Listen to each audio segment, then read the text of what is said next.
बिस्मिल्लाहिर्रहमानिर्रहीम। अस्सलाम वालेकुम।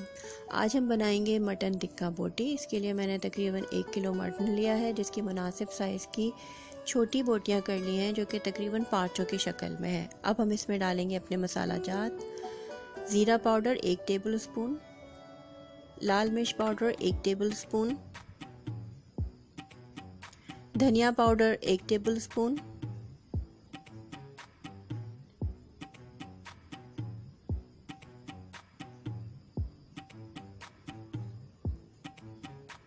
कश्मीरी लाल मिर्च पाउडर 1 टीस्पून।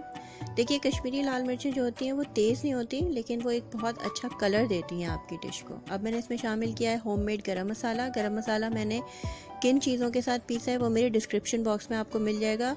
होममेड गरम मसाला इस्तेमाल कीजिए हमेशा, जब भी कीजिए। उसकी खुशबू, जायका, रंग, हर चीज़ अलग होती है। अब मैंने इसमें नमक और काली मिर्चें शामिल करी हैं। काली मिर्चें जो है वो कुटी हुई हैं 1 टीस्पून, और साथ ही मैंने 1.5 टीस्पून हल्दी पाउडर शामिल किया है इसमें। अब मैं दही लूँगी 1 कप। इसमें 4 से 5 हरी मिर्चें शामिल करके इसको ग्राइंड कर लेंगे और इस पेस्ट को हम अपने गोश्त में शामिल करेंगे।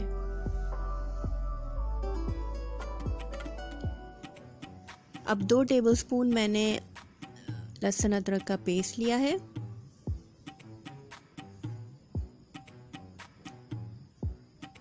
साथ ही मैं इसमें शामिल करूंगी 3 टेबलस्पून कच्चा पपीता, उसका पेस्ट, जो कि मैंने छिलकों समेत पीसा है।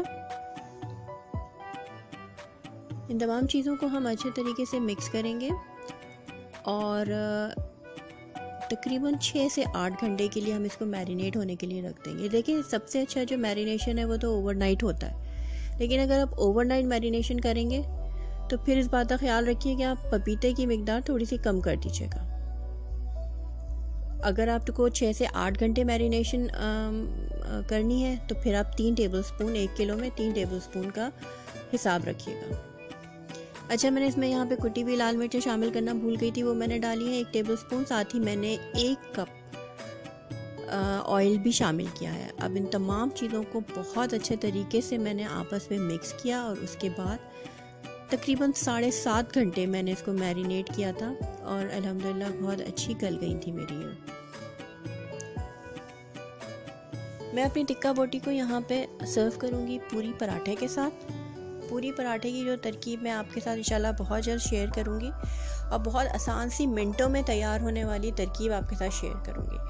आमतौर पे बहुत ज़्यादा मुश्किल तरकीबें हैं जो मेरी नज़र से गुजरती हैं कि 3 दफ़ा तो पेड़े बनाओ और फिर उसको बेलो और फिर दोबारा घी लगाओ, फिर बेलो, तो मतलब वो बहुत लंबा प्रोसीजर है। ठीक है, वो लोग भी ऑब्वियसली, मैं तो कुछ भी नहीं हूँ, मुझसे बहुत ज़्यादा एक्सपर्ट लोग मौजूद हैं, लेकिन मैं जो आपको तरकीब बताऊंगी, जो शेयर करूंगी, वो भी अल्हम्दुलिल्लाह बहुत अच्छा रिज़ल्ट मिलेगा आपको।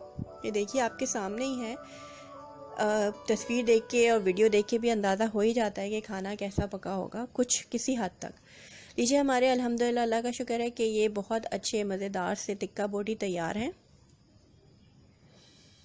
अगर आपको मेरी रेसिपी पसंद आई तो मेरे चैनल को सब्सक्राइब करना ना भूलिएगा, अगर आप मेरे चैनल पे नए हैं तो। और अगर आप ऑलरेडी मेरे चैनल को सब्सक्राइब कर चुके हैं तो बहुत शुक्रिया। मेरी वीडियो को लाइक करना और शेयर करना और कमेंट करना ना भूलिएगा। अपना बेहद ख्याल रखिएगा, मुझे अपनी दुआओं में ज़रूर याद रखिएगा। अल्लाह हाफ़िज़। अल्लाह नेगहबान।